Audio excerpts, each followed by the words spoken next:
Now in Scott County, the superintendent says he made the decision to close school for the rest of the week after 16% of teachers called in sick Tuesday and 13% of students were absent.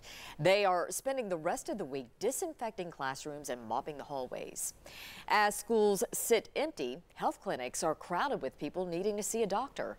10 News reporter Mark Salinger was in Scott County today, where doctors are seeing a lot of patients with the flu. Mark. Robin and John, when you walked through the halls of schools in Scott County today, you didn't hear kids laughing or see teachers giving lessons. Instead, you smelled a whole lot of disinfectant. We've had an increase in student absenteeism from being sick. The halls of Robbins Elementary School in Scott County sat empty Wednesday. We've been sending a lot of students home. The only sound that broke the silence? A can of disinfectant. Our maintenance workers came in at 6:30 this morning and will the rest of the week sanitizing and disinfecting the school. Keith Shannon is the principal here at Robbins Elementary. Whenever we come back, we'll have as clean and as safe as an environment as we can for our students. It wasn't just runny noses and sneezing from students that forced the school system to close its doors.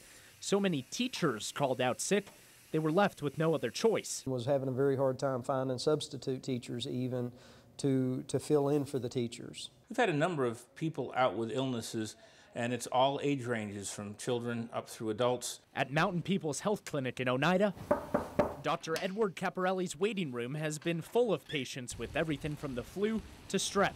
He says the school system made the right decision to cancel classes. Influenza is highly contagious, so when someone has influenza, you do not want them exposed to other people. As students recover at home, it's just cleaning and sanitizing every single thing in the school. The custodians will stay hard at work, in hopes that next week we can reopen our schools with a healthy student body and faculty.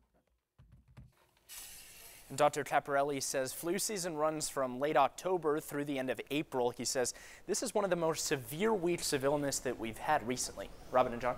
All right, Mark, thanks very much. And you can see all the school closings at WBIR.com. Tens of thousands of students out of school in East Tennessee. Also in the WBIR app, you can see the radar, watch those incoming showers, and track the latest traffic conditions again across East Tennessee.